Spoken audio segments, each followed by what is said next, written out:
Hello, everyone. Welcome to the June 25th edition of the Scientific Governance and Risk Meeting. My name is Richard Brown. I am the Interim Governance Facilitator. I'm joined in moderation duties today with, excuse me, that's rude, LongForWisdom, the community-selected Governance Facilitator. We have a jam-packed agenda as usual. Governance at a glance. So we have the mainstays: governance at a glance, weekly MIPs update, governance cycle review, state of the PEG. We have a presentation from the smart contracts team talking about some of the tweaks that are happening to the liquidation system. That is going to be interesting. But we also have something happening today, which has been sort of on a slow boil for a long time, and I am intensely interested to hear this presentation. Monet-supply and MakerMan have been toiling in obscurity for a long time now to work with a group of actors in the ecosystem who believe that they would like to be compensated for the zero bid auction event. I'll leave it at event for now. And they've done a great deal of work, and they've worked with some of the stakeholders from that group of individuals to come up with a plan about how the protocol could compensate those zero bid auction individuals. They're going to be presenting that plan to us for the first time publicly, or at least in audio visual form today. I would like to encourage everyone in this call to pay very close attention to this. This is a momentous event. This is the first sort of completely organic organization or collaboration of ecosystem actors getting together to affect change in the system. We've had it on a smaller scale before, but this is sort of governance in action. This is, we talk about autonomy, we talk about agency, the ecosystem shaping the protocol, and this is probably the best example we've seen, or the largest, most significant possibly. I don't know, I'm looking for superlatives, but we'll leave it at that. So please, yeah, it's a gala of research that's being presented. Oh, sorry, it's a username. Anyways, there's a lot of things happening here that we need to understand, and they put a great deal of attention and time and effort into this thing. And now it's time for the governors of the system to understand what this plan is and offer their feedback to keep the ball rolling. And so that is my framing of this situation. I'm looking forward to that. I'm not entirely sure what's in it as well. So this will be educational for all of us. I encourage people also to take note of any questions they might have about this process, what it looks like in the future, what the implications are, and let's make sure that we get some of these things asked for the official public record. Okay, let's get this show on the road though. So actually, Long, I'm going to hand it off to you for governance at a glance, and then I'll handle moderation responsibilities while you're doing that. Sure, sounds good. Cool. Okay. Been a sort of semi-active week this week with all the liquidity mining slash farming going on. So we had a couple of active discussions. So as Rich previously mentioned, monet-supply and the Vault Compensation Working Group have posted the Vault Compensation Plan proposal in the forum, which has attracted a small amount of discussion. I would recommend people go and check that out after the presentation, or on your own time to kind of read the details. Monet-supply also created a interesting discussion around the impacts of liquidity mining on the Maker protocol. It included several kind of calculations in there as to what people could be earning and how that compares with the rates at Maker, which I thought was cool. Then we had a user I haven't seen before, Christ G87, create a thread about sort of proposing a predictive scoring model for liquidation risk, I think. So kind of talking about how Maker might use a credit scoring mechanism to kind of to allow people to borrow at like a smaller collateralization ratio, which had some interesting ideas in. again. Cool. So in terms of signal requests, the signal requests created by JICUTs adjust the WBTC debt ceiling and risk premium. It should be moving on chain next Monday. The consensus parameters or the consensus results were 20 million debt ceiling and a 2% risk premium. So those will be the values that go into the poll for a yes or no. I think that's pretty much covers first. Oh, actually, no, one last thing. The second set of community green light polls are now on chain if people haven't noticed. So kind of please vote to signal your support or opposition for the current set of assets. I think that's me done. Rich. All right, thanks for that. So yeah, I'm trying to. Yeah, okay. Let's actually do the vault compensation presentation now because I want to give pride of place and make sure we have enough time to get through all of it. So I'm going to hand it off to you guys. Who's going to be handling the presentation? I need to give you some special privileges. I can do the deck, money supply. All right, you are now officially a co-host. All right, thank you. All right, so yours.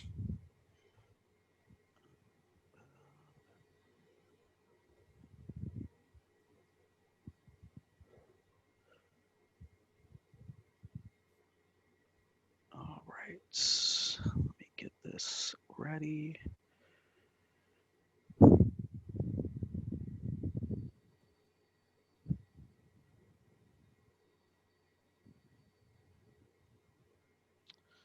All right, and is everyone able to see that all right? Yeah, that's good. Okay, perfect. Good. So this is the initial presentation for the vault compensation plan proposal for Maker governance. Let me actually go back a slide, and then MakerMan and I haven't rehearsed this presentation before, so MakerMan, if you want to hop in at any point, you know, by all means. And then as well, if anyone has any questions throughout, please let us know. Before getting into the details, we have a quick disclaimer, which I'll let everyone just kind of read independently, but the intention here is just because we're not working under the purview of like the foundation or another corporation. We just want to make sure that we're, you know, communicating the kind of limits of what we're offering. So that's included in the plan document itself as well.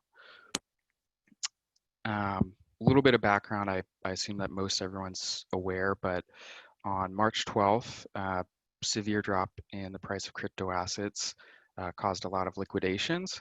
And then due to liquidity and congestion issues, among other things, many of the auctions settled far below market price, as low as 1 DAI per ETH or 0 DAI per ETH rather. Result of that was that some vaults that maybe in a reasonable case would have expected to receive some of their collateral back received nothing. And following Black Thursday, the protocol undertook several changes to try and improve resiliency of the liquidation system, including the liquidation freeze module that's able to go outside the GSM delay.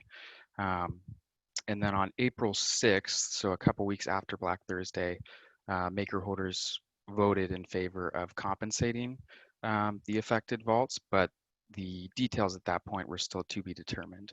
So this plan is essentially the procedure for how we're going to determine those details as a community. Any other questions before I move on from here?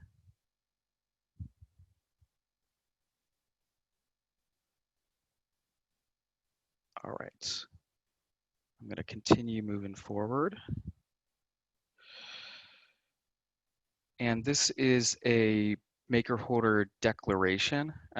So there's actually a couple parts of the plan I'm going to be presenting here. A declaration sort of explaining Maker Holder's view of the compensation itself, proposed stages for voting cadence, as well as other action items that we need to get done. And then the Appendices section, there's a few parts there. There's a icebox section, which basically is stuff that we've excluded from the plan, but governance could decide that they want to, dig into that a little bit more. And then there's smart contract specifications for the actual process of distributing the funds to individuals. And then there's a final section about working group payment for the expenses for processing the compensation.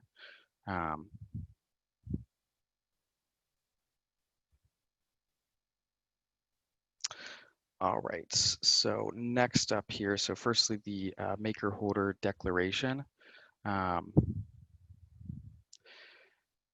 So this compensation plan constitutes a proposal for a compromise and settlement of claims from vault owners in respect to the circumstances underlying the vault compensation pool passed on 4/6. No action taken by the persons drafting or implementing the plan, either previously or in connection with this compensation plan, shall be construed or deemed as admission of truth or falsity.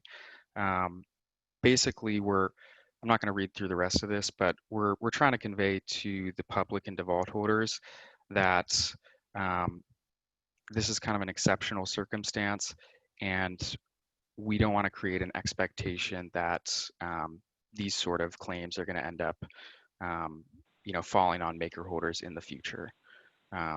So we've included this. Yeah, let me add one thing because I wrote it in the forum post. Okay, so go to the end of this. This is the part where it sticks, right? The persons drafting or implementing the plan and the maker holders have no obligation to issue any compensation. And this is a volunteer plan operated solely at your discretion. And there's nothing in here that says, if you agree to want to do it, that you actually will execute it. I mean, we're literally very clear about this. This is an optional plan. Everybody opts in. The governance opts in, hey, we want to do something and reach out. Vault holders can opt in by going yay or nay to terms and compensation. It's pretty simple, but this is the legal. We had some legal look at this and came up with something that looked good, but the final point is that, and that's where we can stop and move on. Yeah, definitely. I think it's important to include this. We don't want to create expectations that end up not being something that we're going to be able to follow through on in the future. So just being super clear about kind of where maker holders feel their rights and responsibilities are. Moving on to the next section here. So this is just going to kind of walk through the proposed stages of this compensation plan, because it is going to involve some governance action, and then also just additional sort of project management and development work as well. So the first phase, as we've kind of sketched it out, is the current state, phase 0, where we have developed a plan of action for handling compensation, presenting it to governance and getting feedback here as well as in the forums. Eventually, we're going to put it up to an on-chain governance poll for maker holders to signal whether they support the plan as stated or not. The earliest that could run potentially, if there's support for it at this point, would be this coming Monday, I believe. But if there's a lot of comments that people want to make, or basically if people want more time to discuss, certainly could be delayed from there. If the poll passes, we're going to be moving on to phase 1, the next phase of this plan. If the initial poll fails, basically we just need to figure out from maker holders and the community overall what part of it was contentious, and then we can kind of dig into how to fix it and gain the necessary support. So that's primarily why we included the icebox section. It's stuff that when we were drafting the plan, we thought of as potentially questions that governance might want to decide on, but in our opinion, it was simpler just to kind of narrow the scope of the governance voting. But that would be probably the course of action if this plan fails to gain support. Now, assuming that it does gain enough support from maker holders, we're going to be moving on to phase 1. Sorry, just to interrupt briefly, if I might. Mm-hmm. I think it's unlikely that the poll is going to go up for this Monday coming. Okay. I think we'd like a little bit more time for people to kind of digest and understand the plan before voting on it. I think that's fair. Yeah, there hasn't been a whole lot of discussion in the forum post as well. So I almost, I would love more feedback and, you know, people catching our blind spots before we move forward. So yeah, I'll scratch this when I post the deck, but yeah, we can push it another week or two as long as needed. Once we get the governance pool up, and assuming that it does pass, phase one, we're going to be doing two main things. So firstly, we need to do a governance pool to determine the calculation method, which we call the method and reference price for determining compensation, which next slide, I have like some more info about that. And I'll probably let MakerMan hop in as well. Parallel to that, the compensation itself, it's going to need to be distributed to vaults via a smart contract, and then also based on, you know, verified data about who suffered what losses and what have you. So in parallel, while we're getting governance to pull on this info or this question, we are also going to be trying to put out for tender some of that development work that's going to be necessary later in the process, so we can at least understand how much that will cost and how much governance is going to need to stump up for that. Just to kind of get into these different options here, there's you want me to take it over? It's a little bit here, Monet man. Just put it back. I'll take over the next section. Definitely. We can talk about the compensation. I came up with two different methods. The tab one, I was hoping I could just run across everybody and give a total number possible. The data isn't there. And so we're kind of back to, there's two ways you can look at this. You can look at it from the borrow perspective, which I call the tab, and what happened with them, okay? Because the people set their tab.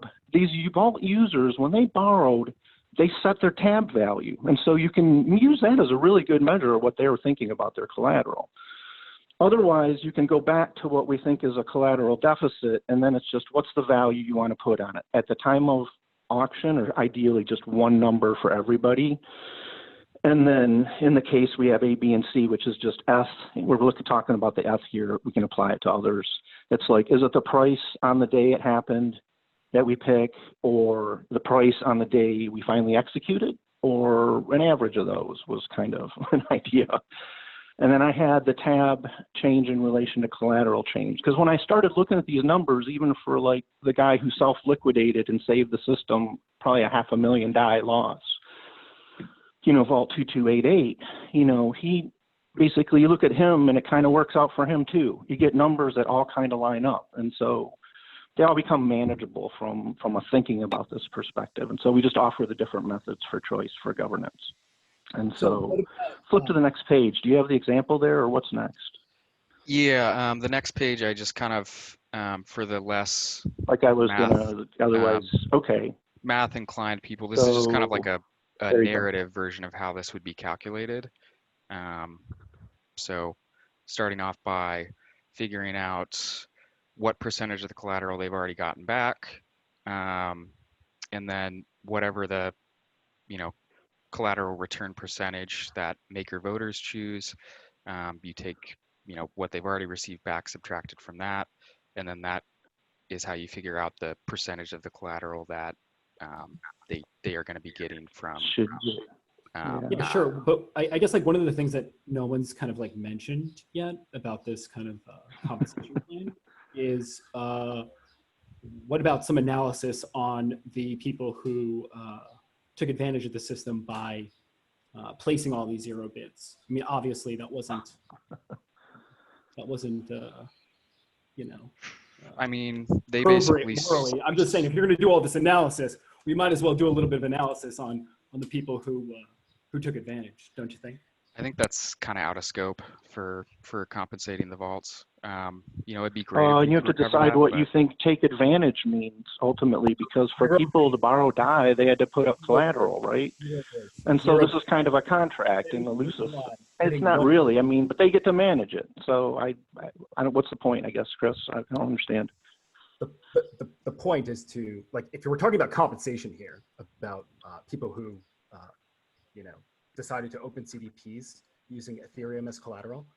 The really important thing is, okay, so if recovery is important, we should explore all paths on how to get that money back. I mean, if we can contact the zero bidders and just say, hey, would you mind giving us that money back? Like if there was some negotiation there, I think that's, in addition to just kind of like paying people out, should be something that should be discussed. I completely agree. Well, let me give an example, okay? Wait a second. Let me give an example. So an example is Coinbase had, you know, their little price drop, right? Because my wife pointed this out. She's like, who are we to say what the right auction was? Who are we to say? That's the auction system. It worked the way, you could debate the way it worked, right? The same thing happened to Coinbase. What did they do? They ate those losses and made people whole, but that was their choice, right? I'm not saying let me this is jump what in Maker here does. and I'm just giving an example, right? try to set some context So, here. you know, it's debatable. Actually, I'm going to have to mute you in a second, Maker, if you don't let me stop. Okay, so here's the idea. We have a lot to go over. We have a plan that took apparently months to put together, and there's a lot of things to digest here. So let me do some moderation here. Let me take the rest of this, because this is kind of our part too. It's just, there's 2 points. It's you do the nominal collateral return, I'm serious. or you do the tab. Let me finish, please. Okay, go ahead. So Chris has a point here, and it's something that the community can dig into. I think that there's something to be explored here, and it's not a value judgment, it's exploration. So if the community is interested in aligning on some effort to fill in the other piece of the puzzle, I don't see anything stopping them from doing that. So this is a conversation that could be continued in the forum, particularly probably in a forum post that is related to this thread. I don't imagine it would take too much chain analysis to determine exactly where all these funds ended up. So it's worth exploring. But I would really like to focus on the actual details in these slides before we start diverging into philosophy about blame and who won and who lost. So maybe Monet, can we get back to what phase 1 is all about? Because this is essentially the meat of the matter, right? Like what the numbers are and how they get divided. Yeah, let me try this a bit, Monet. So basically, remember I calculated this nominal return, and the liquidation ratio and the fee basically determines the nominal return. And you can look at the auction stuff and just determine where you think auctions were good and where you think they were bad, and then what you want to do. So you just use the collateral deficit as the relevant means of dealing with the zero vault, however you want to classify the vaults, take your pick. And then I had done some work that you could also look at it just from their tab change. Like if they're liquidated, their tab goes to 0 and all their collateral goes up for auction. And you can look at it from that perspective as well and just compensate with respect to tab. And that actually works out, in my mind, when I think about it as a maker holder, much cleaner concept of like what I'm trying to do here, why that's a separate issue, but those are the 2 ways to do it. Yep, so this, I'll post the slides as well, and then this next page also has some kind of more numerical examples of like what those different options would look like. So this is Vault 2288 who self-liquidated. This is Vault 2334 or 3834 who was liquidated at auction. And then just to go back to recall what those different A, B, and C options and D were. So it's the nominal collateral return and then the price on Black Thursday, same, and the price on basically the future date when the compensation is awarded, the average, and then the tab method. So then if you look back at what the numbers would be, and this is assuming that price on Black Thursday is 100, and then the price of the day that we award, and issue the compensation is 240, you can see what the relative numbers would be. So it does have a big impact which option we choose here. If we choose the option B, which is using the ETH price whenever we actually issue the compensation, that's more than likely going to be a lot more than the other options. On the other hand, vaults who they might have expected to receive some of their ETH back, so if we pay them out according to the price on Black Thursday, it might not seem as fair to them. So it's definitely probably the biggest single decision that governance has as part of this process is what method we're going to be using to calculate the claims. So just to clarify, so this is like the lost opportunity or the opportunity cost of waiting for the compensation plan to finish. So is B, I guess. Sort of. Basically, it's us as maker holders taking on the risk of ETH price going up in the interim. Now, if the price went down, if it crashed again, perversely, we would potentially come out ahead. Off the hook. Yeah. But well, that's where I'm kind of heading with the price this. of ETH went down. This is. We're assuming that the price of ETH is always going to be better than whatever happened on Black Thursday. Right? It's interesting. It's a pretty fair assumption, but you never know. Truly. Any other questions on this slide before we move forward? Okay. Actually, do you know what? Let's, because we have to, you guys have been deep in the weeds for a long time, and so 90% of this is assumed as rote, but let's clarify what self-liquidated versus auction means. So can you, actually, no, I'm sure we understand what auction is, but can you talk a bit about what self-liquidated is all about? Yeah, so I think in the case of Vault 2288, but kind of all of them, they probably got like paged on Black Thursday with their price alerts for ETH or what have you. And then they, either just wanted to avoid the liquidation penalty, or maybe they realized that the auctions were not working as intended. So then they, basically bought back their DAI at really high prices, panic sold their ETH just to be able to, basically close out their leverage themselves. To salvage something of their vaults, like 2288. He salvaged 585 ETH rather than being totally liquidated that and being sitting there with nothing and not doing anything. And the system losing like another $500,000 DAI on his alone. Yeah, I mean, he wasn't really unreasonable, okay? So it's not the motivation. Yeah, I'm just pointing out. It's the mechanism. So were these people that just chose to close out their positions and they spent this more than they should have in order to do that, or are these people that attempted to close their positions and were liquidated at some point during that process? He closed and sold like 2,000 ETH at 76.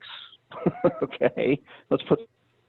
Yeah, basically transactions. It was like 2,200 at 76 or 75, just to raise enough DAI to salvage, that 500. Sure, I just want to be clear though. So we have this category of people called self-liquidated. So are these people that completely bought ETH on the open market to close out their positions, or does this include groups of people that attempted to rescue but were also liquidated at some point during that process?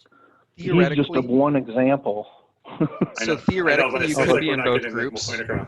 You could be in both groups theoretically. So the self-liquidated is basically paying back, like selling ETH to pay back DAI, and then the auctioned is, of course, that you hit the LR ratio and got sent up to auction. I'm trying to figure out if those are mutually exclusive groups or whether there's combinations of the two. Theoretically, somebody could have paid back some of their debt, and then the price kept falling and they got auctioned. So I think you theoretically. I already know from looking at examples of people who tried to deposit assets and then got liquidated. I was looking through the first 500 vault, whatever, and there were just a number of examples where people tried to stave it off and then just got liquidated straight up and deposited ETH or whatever. It feels like I'm beating a dead horse here, but it feels like there's something to be explored there.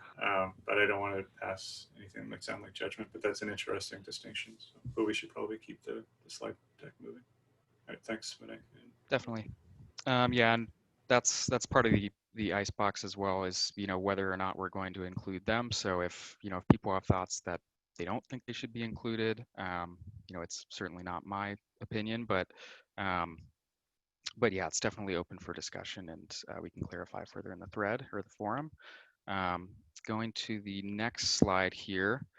So that encompasses phase one, where we chose the compensation method and then put out some of the development work that'll be needed in the future for quotes. Phase two, the main governance sort of decision part here is going to be determining the compensation percentage.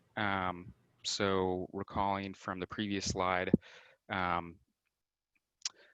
the compensation percentage basically determines what their collateral deficit is. So because we, in this example, had selected 18, then this person who already got 11% roughly back is going to get another 6. So that's going to have a big impact on how much compensation individual vaults receive. And then one thing which it'll be made clear in the poll, of course, but the plan is that we're going to pre-calculate all of the compensation amounts for ETH vault holders that were liquidated at auction. And then because the BAT auctions and also individuals who self-liquidated require a little bit more manual review, we're basically going to ask governance eventually for 150% of the total calculated for ETH liquidations, basically with the additional 50% to cover claims for BAT auctions and then for self-liquidated vaults. Any unused funds, of course, are going to be going back to governance, which we'll describe a little bit farther forward. So yeah, we'll have a governance poll to determine the compensation percentage. And then from here, once we already have sort of quotes for the necessary development work that we're going to need to do to create the compensation contract, we're going to put an on-chain poll up and then a executive vote to request funding for that development work. I know that just recently the MIP for protocol DAI transfer did not go through. So, it seems pretty evident that governance has some reservations about sending money outside the protocol. It is going to be 100% necessary to do that to make this plan work. There's no getting around it. So, anyone who does have reservations on this, definitely make your thoughts known in the forum as well. And, any ideas about how we can help governance feel safe about moving funds out of the protocol. Sorry, I'm going to jump in one more time just to make your life harder than it needs to be. So yeah, that's MIP 14. We talked about this in the last call too. It's worth revisiting. So if people have concerns or questions, please look at MIP 13 and 14 again to get the necessary context. Second question though, or observation. You mentioned briefly at the end of the slide previously about the compensation of the work that went into doing all this evaluation. Did you, or did I miss that? I want to make sure that that's not lost, right? Because you guys don't have a horse in this race, I'm assuming, and you put in a significant amount of work here. So are you guys going to be compensated as well? Yes, at the end, I have one of the appendix sections is working group payment, basically. It's okay, cool. Where we're going to be recording all of the, various costs. I just want to make sure you guys weren't being shy or something. Yeah, no, we're not forgetting ourselves. I mean, okay. it's totally up to governance, of course, because if the we plan... save that for at the end because it's so small in terms of the total that's going to be looked at here. It felt appropriate. Yeah, I think and it's of course government or governance. It's up to them whether they approve it. So, and then the end of phase 2. So once we've gotten funding approved and issued for the development work, that's where we basically get down to business and develop and then audit a mechanism, so the smart contract for dispersing compensation to users. We have some more specs on that in a little bit as well. So this, this is one bullet point, but this may well take a while. So I think I would just kind of note that, it could be, a while from phase 2 to phase 3 before we're actually, we have a working contract that's safe and ready to put funds into. Now, phase 3, once we do have the smart contract created and ready to go, again, this is moving funds out of the protocol, and it's going to be a potentially much larger amount. But we're proposing to have an on-chain poll to include funding of the compensation contract into the next executive, and then an executive vote to actually issue it to the compensation contract. And something to bear in mind, which is kind of obvious, but the compensation amount could be up to hundreds of thousands, millions of DAI. So it could result in flop auctions, stuff like that happening pretty quick after the vote passes. So we didn't suggest to include any sort of like strategy about how to collect the funds for the compensation, but it's something that governments or governance might want to consider. Once the contract's been funded, then we go to the claims period where vaults are actually able to retrieve the compensation. So prospectively, we're thinking to have the claims period extend for approximately 3 months, potentially a little bit longer at the discretion of governments. And then any funds that haven't been claimed from the compensation contract at the end of that period, Maker governance would then have an executive vote to claim those back into the surplus. Any ETH vaults, they're going to be already like sort of pre-coded into the contract with whatever their amount is based on the method and percentage pools earlier. So they'll just be able to go to either interact directly with a contract or go to a website to claim. It'll be simple for them. And then for other individuals, who self-liquidated or BAT vaults who were auctioned, they aren't going to be pre-coded into the contract to receive funds. So they will need to submit details of their vault, their claim, within 30 days to a forum thread. And then the compensation review team, the working group, is going to be manually reviewing those and determining based on the method and the compensation percentage determined by Maker voters how much each one of those vaults will receive. The perspective idea of how we were thinking we would add those individuals to the contract would be basically having like an admin function controlled by a multi-sig, and then having a time lock of a week, roughly 7 days, so that if we approve adding a certain compensation amount, but it looks like it's not correct to maker holders, they would have the ability of reclaiming all the funds from the compensation contract before it's dispersed. And then again, at the end of the 90-day claims period, once everyone who wants to claim funds has, then Maker governance would call the contract to self-destruct it and return all funds. The flip side of the flop auctions earlier is that if there is a bunch of surplus that comes back, it could lead to immediate flap auctions, which may or may not be a good thing depending. So yeah, phase 4, basically once the compensation's been claimed, then Maker governance just takes all the remaining funds back. I know MakerMan had put this in the forum post on the plan as well, but there's a good possibility that only maybe like 50% of whatever the approved compensation is going to be claimed by vaults, or certainly less than 100%. So that's something to bear in mind as far as the total cost as well.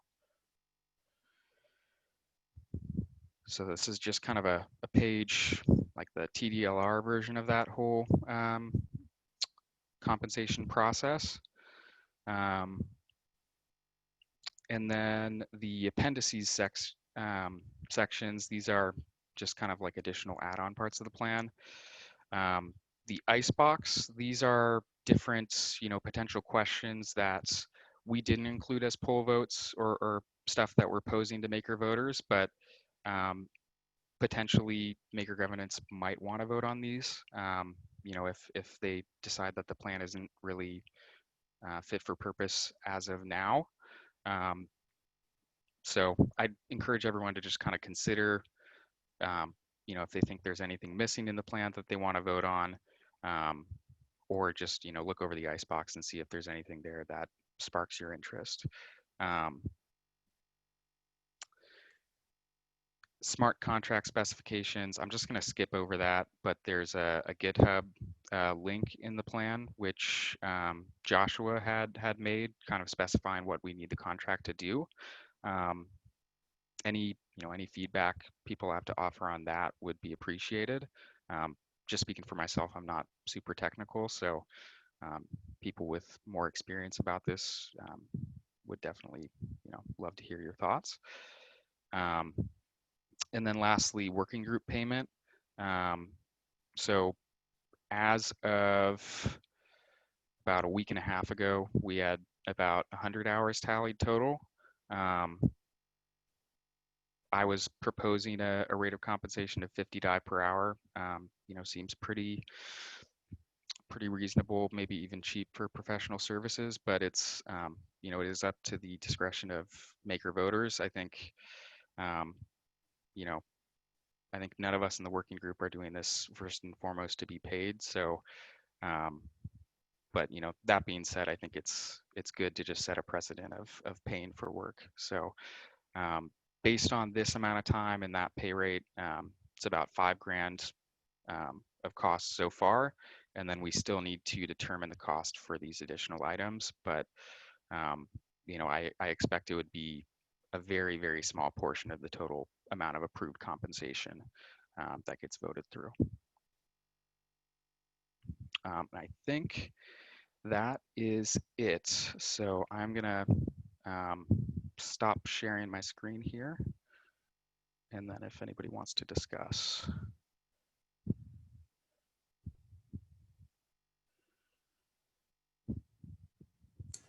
All right, while people are collecting their thoughts, I just want to thank you, Monet-Supply and MakerMan, and anyone else whose name I'm forgetting that might have contributed to that effort. But it was a tremendous amount of work, and I encourage people to also dig into the full document and the forum thread as well. We have a lot to go over today, but I don't want to end this conversation prematurely. So if people have questions, please jump on the mic.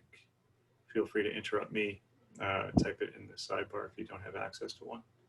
I just want to thank them because they did a great job on it. And my only question is, I'm okay with everything. My question is, instead of doing flop auctions, why can't we just say agree to an amount and then pay, it's in your dependencies, but like your icebox, to just do it over time as the system makes money, because the system's not making any money right now. And then we do a flop auction. The whole point of having the whole point of having a system that's stability is of having like collateral is, maker being a asset that can be auctioned off and have stability on it. We would crush the maker price, I believe. I guess that's my thought on that is, I think maybe we don't need to be as hesitant with issuing equity as we think we do necessarily. Like Compound just voted to dilute themselves by like 80%, and it's not like a direct comparison, but I don't know. I think it would end up just feeling stingy to the vault owners if we, basically just said, all right, we'll get to it when we get to it. The VCs will sell, and I'll tell you that right now.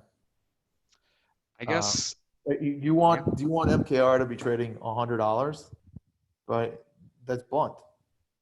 That's why I feel, because we'll have to do the way the compensation will be. Probably my guess is like $2 million, and then they go and you makers trading like starting right now.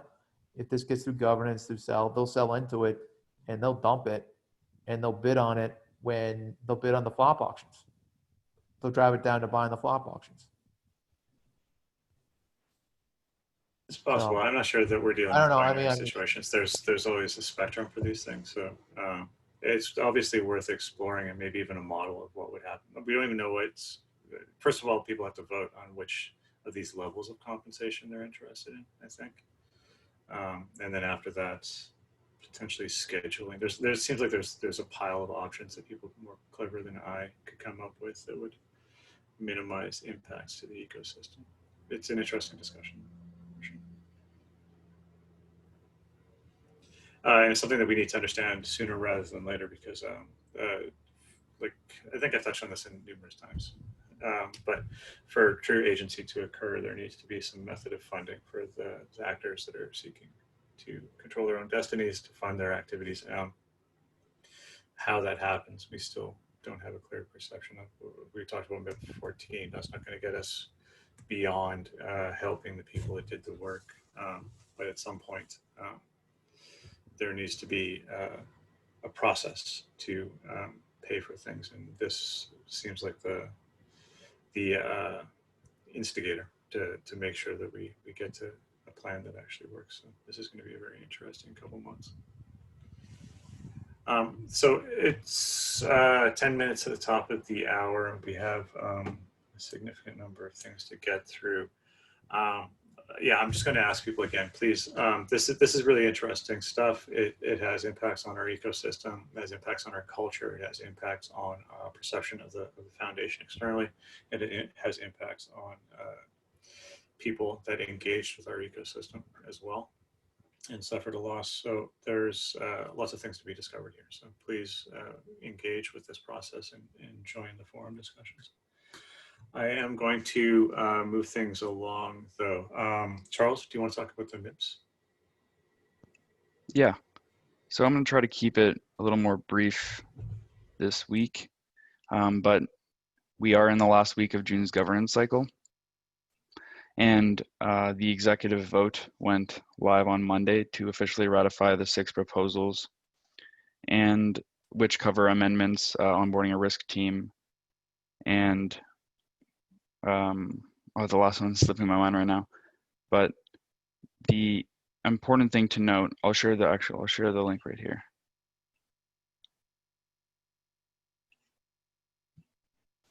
The important thing to note is that the executive vote has the 4-day limit as of Monday, and the proposals can only move to the accepted status if the executive vote passes within that day limit. So this is a reminder to go and vote. There's still approximately 11,000 MKR needed to pass. But yeah, as for today's business, after my update, Rich and Long are going to do the governance cycle review, which is this time to summarize and discuss June's governance cycle with the community. We can also use it to discuss any upcoming activity for the governance cycle in July, which includes any potential submissions. I'll definitely use some of that time to take a moment to speak briefly about a new MIP submission plan for July that we've been working on. And the formal submission period for the July's governance cycle is July 8th. So if you do have any proposals in progress, post them in the forums and get the review sooner rather than later.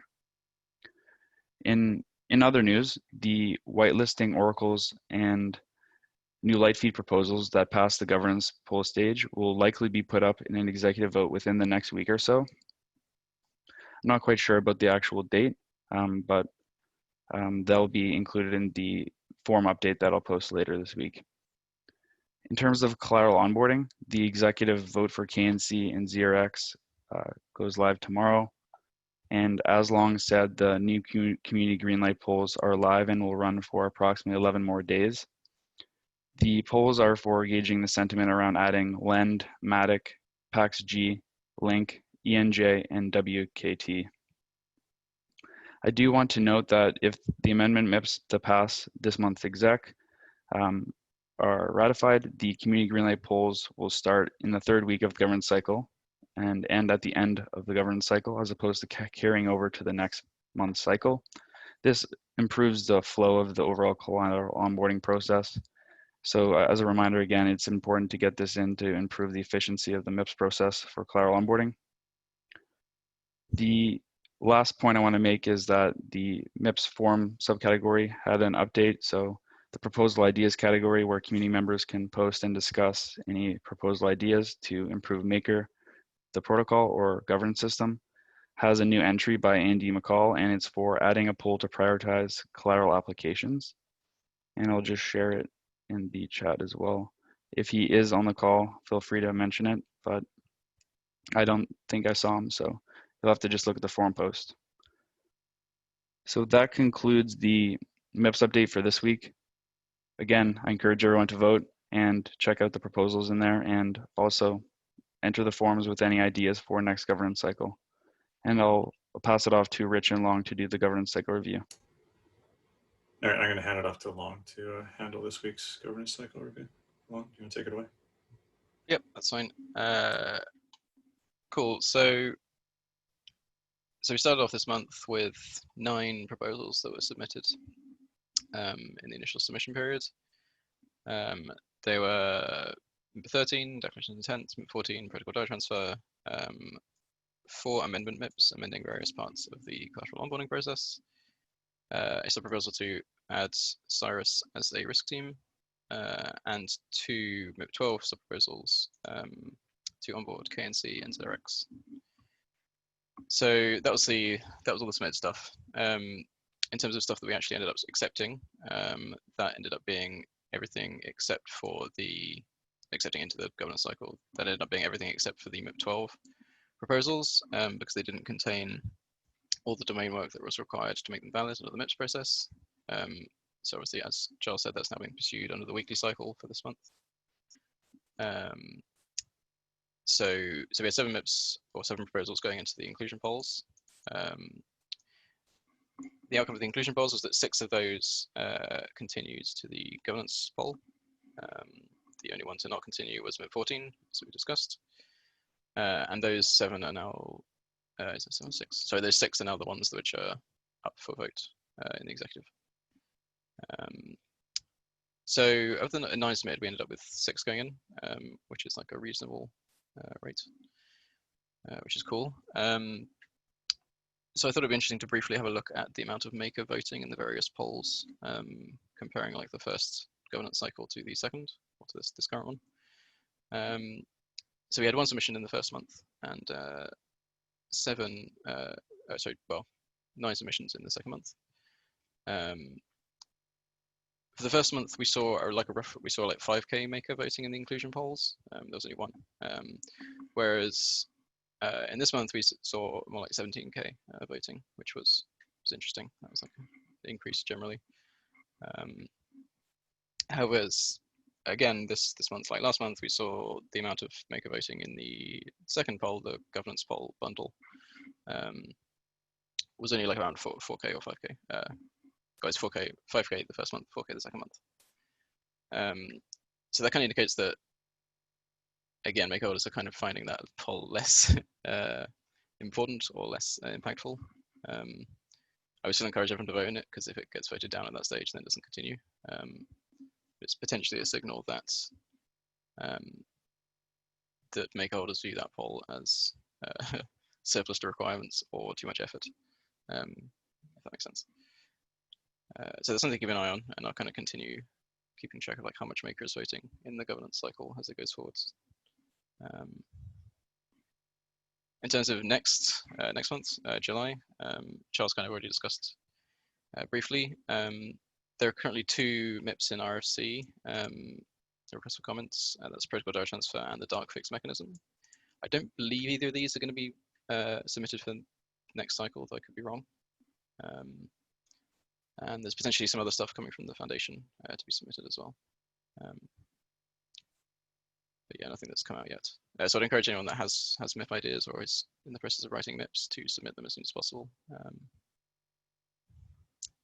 yeah, like at this stage, we kind of like want to open the kind of conversation a little bit and sort of ask how everyone felt the governance cycle has been going. It's kind of a little bit difficult because it hasn't technically ended successfully yet, I guess. But if anyone has any comments or anything, now would be a good time to share them.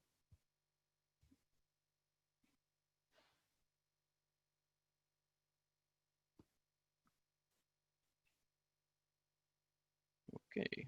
If I can briefly mention one of the changes that we're going to propose for July's governance cycle. Just like give a high-level overview, and then basically say that we're going to be posting it on the forums over the next 24 hours. But is that appropriate for this call? Based on time, I'd just say maybe just kind of post it and see how people react. I think for a little bit. short at this stage. Yeah, totally fine. Cool. All right, Rich, do you want to continue with the agenda?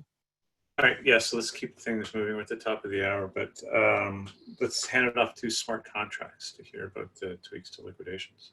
Mariano, is that going to be you today? Who are we talking to? There we go. Yeah, and this can also go to the forums, but it is something really quick that we're going to propose for the next monthly governance cycle. So as you know, when we did the flop auctions, some of them got stuck. So we discovered that there is a small bug in the flopper contract.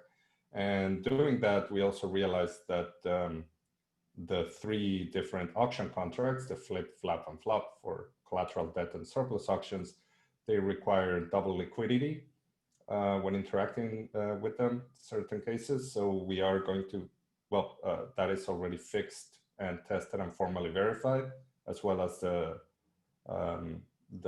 flopper with the stock debt auctions. So we plan on fixing those in the next governance cycle. So that would imply deploying new versions of all of these contracts. And, you know, since this is a change that impacts everybody running a keeper or, you know, DeFi saver with their UIs, to be clear, the only impact is that they would need to point to new smart contracts. So nothing in the interface changes. We wanted to do this soon. So we wanted to do it for this week. So, you know, the new collaterals K and C and 0x would deploy with the same fix. But we decided better to, you know, put it out to the community. This is not an emergency, but it is like an upgrade. So we're going to be putting it out next week in the forums with all the info, the smart contracts, the result of the formal verification, and hopefully it's not, you know, a controversial change, and we will get to vote on it at the end of next month. That's pretty much it. Right on. Thanks for the update, Mariano. We're at the top of the hour. Let's do State of the Peg, and it was an action-packed call, and so we have the opportunity to do a Q&A session as well at the end. So if people want to stick around, please do. We usually like to hang out for at least 30 minutes if there's a lot to chat about. So we'll see how long that lasts. All right, Vishesh, I'm going to hand it off to you for.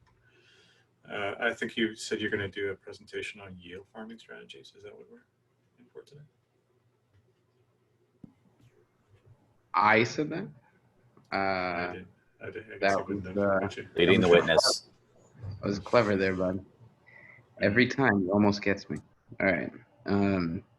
I will keep it brief. I do need to enable sharing. I'll keep it brief since it was a long call already. All right, you have powers now. I have the power. All right. So at a glance, just a couple of things. One, total DAI is at about 130 million. So it's not significant change.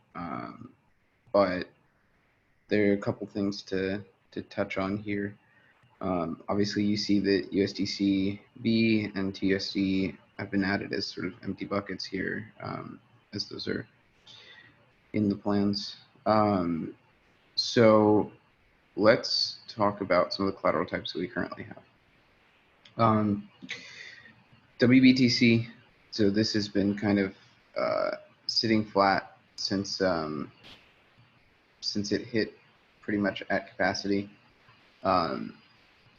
Again, that probably is not going to move since it's a few individual users, unless those individual users decide to change what their plan is, or unless the debt ceiling gets moved. BAT, so this obviously had come down a bit in the last few days, and it's sort of obvious why, but we can go into that. But it's not a huge margin to begin with. So it's not like this was seeing heavy utilization to start. USDC. So this hasn't moved much in the last couple of weeks, but obviously it's come down since May. So that that utilization, I don't think is expected to move given the sort of current ecosystem for lending, and that's something that we can touch on as well. But just, that had basically come down since the stability fee was moved off of basically zero, because a lot of that utilization was either temporary or due to the fact that it was effectively free money. So that's something that we can also double click on if necessary. And then the big one, so ETH. This had been growing. There were a few spikes. Those spikes were not particularly sustainable spikes, so they've been, they kind of leveled out, and then it resumed kind of its normal growth path. This was some refinancing to compound, and then basically it's just been a slow but steady increase since it dipped back down about a week ago, and it's still sitting at around 116 million DAI from ETH. So just to kind of touch on what this all means, in the context of the peg, basically trading volumes have been somewhat light but still sustained, so kind of a moderate trading volume, and the DAI price these trades have been executing at was in the past higher, and then it had come down. This kind of cut off here. I can go back to show a little bit of an expanded timeline here, but basically the peg had come back up to about $1.01 after dipping down a bit lower, and then it's just kind of slowly gotten closer and closer to the $1 mark since then. It's a little bit messy, so let's go to this. And partly that's explainable through the supply increase, and partly it's explainable through what's been going on with ETH. So if we were to slide this down a little, right, we can see basically that peg had jumped up at the time that ETH dipped, and then it basically had kind of leveled out, kind of like the air slowly deflating from a tire, as the ETH price held kind of steady in that range. And then the ETH price jumped back up again, and then basically the leveling accelerated, and then the ETH price dipped again, and the DAI price did not particularly rise during that time frame. So that's an interesting note. I think honestly, these fluctuations have been too frequent and small for DAI peg users to exhibit a huge result in terms of purchasing back DAI on the market. It really didn't cause a huge shift in market behavior on DAI there. But also, it's good to keep in mind that during this same time frame, there was a little bit more DAI that was minted, but also significantly more DAI has been supplied onto Compound in that same time frame. So that does effectively also pull away from the circulating supply. So it's interesting to note that if you look at the time frame of the increased mintings from June 15th up to today, in that same time frame there were also basically 10 to 16 million more DAI being supplied on Compound. So even though that circulating supply had effectively gone down, the amount of trades that were occurring at elevated prices were not increased. Hey, Vishesh, Yeah. take your mouse back to like June 12th, and you see the first dip there, the peg actually went down just like it's doing on the first dip here. It was the second dip, see it bounced up right to June 14th, and then it went down again. That's when we really got the spike. I was trading this. So I just noticed it on your chart. The first dip didn't do anything, just like here. So maybe it's the double dip that. Well, so if you notice, like basically it's all relative as well, right? So ETH had been running up from 200 all the way to 240. And then there are these fluctuations, but they're also small in comparison to the large movement. So this can sort of be seen as everyday fluctuation. Then there's this initial, and it had kind of elevated, right? It was at 238, elevated to 246, and then came back down to 234. But in the grand scheme of things, this can just be seen as a fluctuation. And, you know, at that point, the market is not necessarily making different decisions about what to do with their DAI. Well, you can see what the trading did there. There's a spike down in the volume that has a wide band around the average, right? And then the same thing during the second drop, right? There are always these small run-up, run-down events, but you also look, these are smaller trading volume trades. It's sometimes helpful to look at this view, just some of the larger trades. Sorry, it takes a moment to filter. Really, I was just trying to explain why it didn't go up here on the first drop down, which was just confirming what you were saying, is that this is just the normal band, right? Up here between 235 and 240. So it's sometimes helpful to look at where the larger trades are happening, because those tend to move these prices more. And basically, a lot of them are happening around peg, even when the price was elevated, the ETH price was elevated. And then basically it started to come down. I think people at this point are still unsure about what ETH was doing. And then it started to come down further. That's when people are sort of like, oh shit. And that's when some of the DAI purchasing occurs. Because it's not just about ETH is making a downward movement. It's about ETH is making a downward movement that appears to be sustained, and that movement is going to potentially cause liquidations. I think those are the moments when people start to buy back DAI in order to protect their positions. So yeah, anyways, I don't want to belabor that point too much, but you know, it basically snapped back into this traditional inverse relationship. Except what's interesting to note is in the last few days, it kind of broke from that a little bit and has been coming down anyways. And that's a bit odd, considering that there's also been large, you know, chunks of DAI that have been funneled straight into compound supply. Now, if we look at the borrow, the amount of compound borrow has increased, but not as much. So basically, you know, if we look in that same time frame from 15 million to 23 million, that's about 8 million increase in the amount of borrow. But we said there was about a 16 million increase in the amount of supply in that same time frame.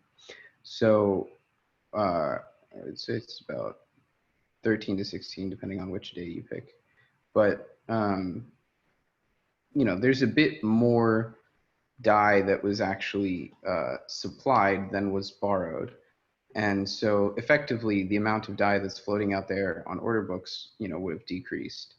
And so it's interesting that even though that liquidity should have decreased in that same time frame, that the DAI price didn't necessarily increase in that same time frame. It actually decreased. And it decreased during a time when ETH price was running up and during a time when ETH price is coming back down. So it's just a bit odd. And I think that's something to potentially keep an eye on as a curious indicator. But well, I know how much you like to offer your opinion, so I'm going to give you that opportunity now. So with the frothiness introduced by the yield farming craze, do you think that that's the explanation here? Is that the confounding factor, or is there something else afoot? Well, the quote unquote yield farming craze, like as far as how it affects DAI, that's the effect that I'm sort of talking about. It's a bit, the result of what's happening there is a bit contrary to what you might expect. Because, you know, what we effectively saw was, yes, there's more borrowing on compound, but there's also more supplying, and the supplying is outpacing the borrowing. So theoretically, for the moment, it's as if there's effectively a higher interest rate for supplying on compound. And we know what happens in those situations because that's something we've seen before, right? So comp is effectively another unit of account where people are, earning a yield for this behavior.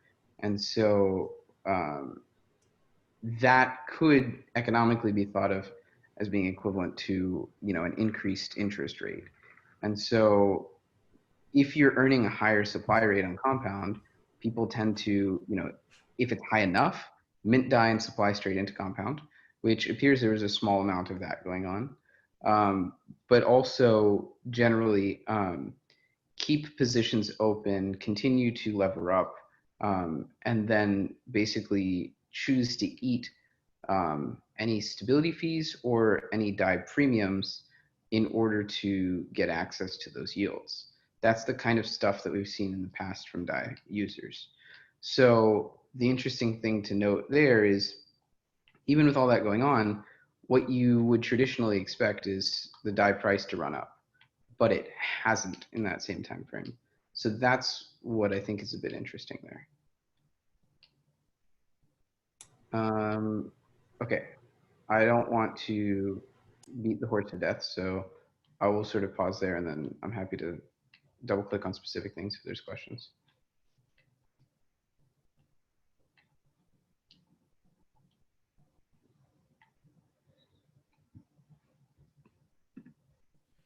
Just wanted to pipe in that depending on how compound changes their incentive structure, that could have a really big impact on DAI minting. I know there's been like some rumblings about trying to like funnel more of the comp distribution towards ETH deposits. So that could really change the game if they did that. Well, so the one thing to note is, let's say the yield for comp is not quite as good for DAI. What that would potentially do, I think, is just reduce the amount of borrow and the amount of supply on compound. So it's not really clear how that would affect DAI, if at all. It may not have an impact on the peg if those effects are symmetric. If they're asymmetric, yes, it could have an effect one way or the other.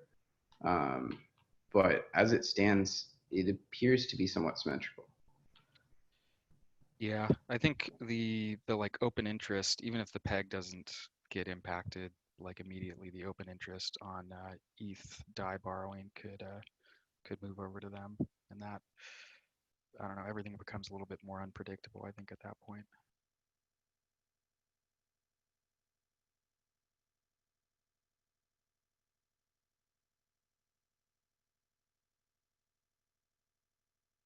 Okay, I don't see any questions in chat either.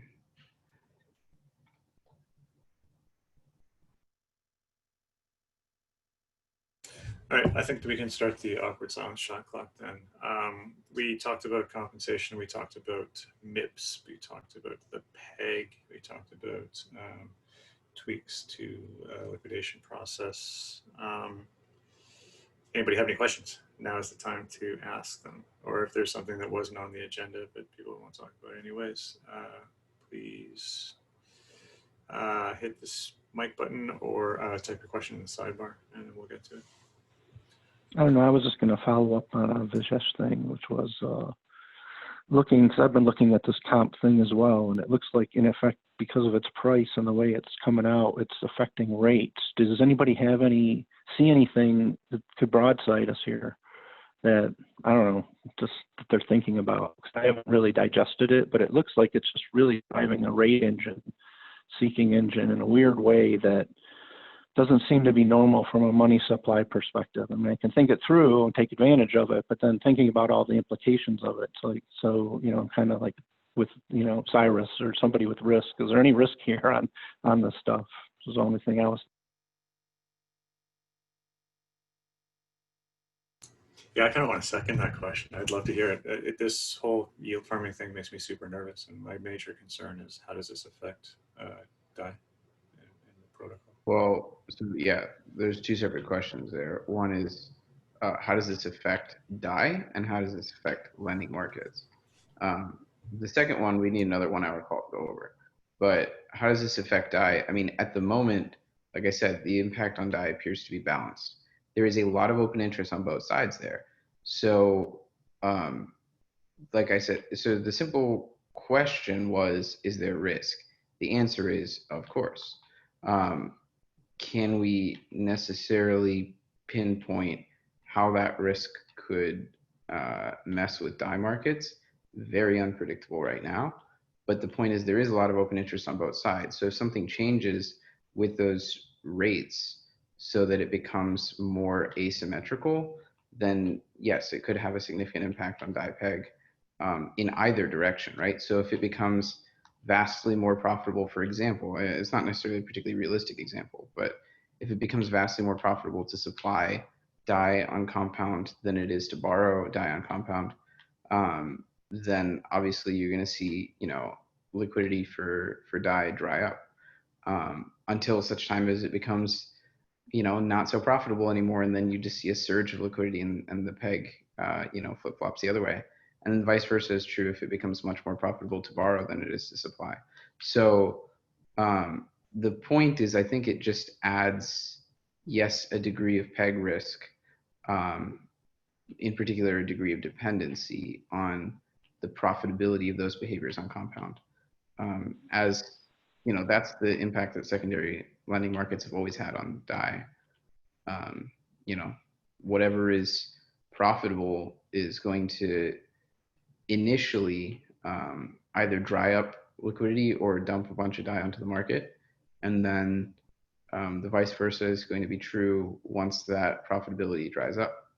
So it seems either way poised to, and these kinds of yields don't tend to like last. So either way, it appears to add like a potential for instability. That was what I was going to say, is if you just think about it, if you doubled the amount of opposing force, you kind of doubled the amount of volatility, loosely speaking, or whatever, you know, the pressure of volatility. So maybe that's all we're going to see is just a higher volatility on the peg. So anybody with DAI that wants to, you know, take a short and a long on the right places might do well here. But in turn, the other thing was in terms of vaults, like we've seen the BAT vaults drained. I know I pulled mine out just to throw into compound to suck this comp thing down as much as possible, but and take advantage of it too, right? But then I'm wondering if they switch it to F, is it going to start pulling F out? I mean, is there a vault risk of kind of like losing our market because somebody's got a better gig?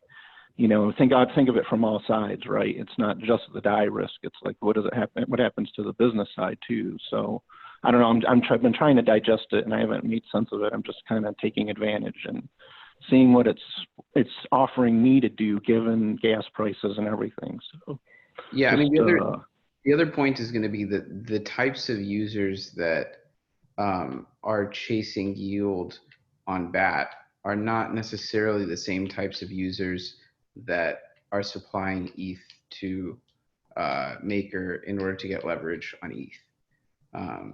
They're potentially two very different types of users engaging in two very different types of behavior. And that's important to note, is like, just because Maker is one system doesn't mean that all users of all collateral types are the same types of users. I mean, in fact, you see the exact opposite. The types of users that are using the USDC collateral are very different from the types of users that use the ETH collateral. And I would imagine the same is true of BAT. The other point is, yes, the BAT collateral supply, I forgot to mention that. That was something I wanted to talk about, was, you know, significantly reduced in the last week or so, but it wasn't particularly large to begin with. So you got to ask yourself, like, are you really going to judge that on a percentage basis or a nominal basis? Like $400,000 worth of BAT is potentially not necessarily a very large movement. So, you know, there's a question of how much to really read into that. Yeah, it was just, I mean, it was just a note, right? I agree with you, the BAT size, I wasn't too concerned about. Then I'm like, well, what if that starts happening with F? But I didn't have any good feeling that it would, because there's so much of that deposited on compound. It was just kind of a general question of like how it was driving behavior because I'm making adaptations to it. I was already a compound user, and I remember I posted to Robert in his chat. I was like, wow, it would have been nice if you guys took the previous interest, like for the past year, and figured that out for all your users. And then as you were dispensing the interest block by block for all the new stuff that was coming in, portion it, some of it, like some chunk of it to the back users. So like all your back users kind of get a forward payment in the comp. And that's like a proposal. It can be a proposal, but still, I mean, it's its own thing and driving a lot of stuff. And so it looked wacky and would drive a lot of weird stuff.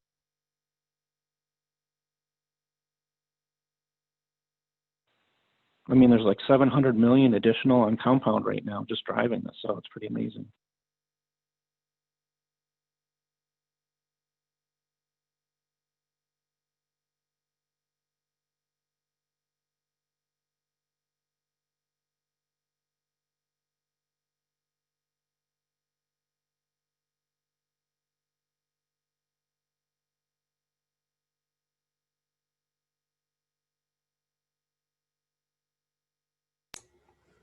All right, I think we might be finding the organic end of the call, I suppose. Yeah,